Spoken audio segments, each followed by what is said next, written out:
у удмуртов заканчивается песней «Умблюкишки». Она здесь «Не расстанемся».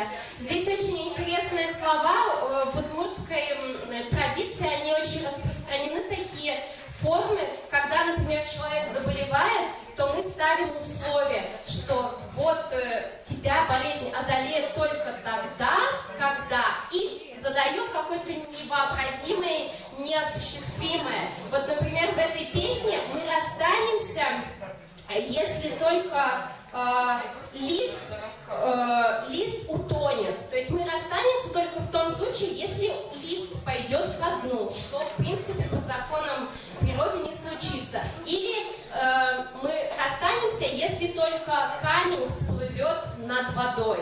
Или если у нас самец гуся снесет яйцо, или если у нас отелится бычок. Угу. Вот, поэтому мы не расстанемся никогда, ни при каких условиях. Вот, поем все вместе.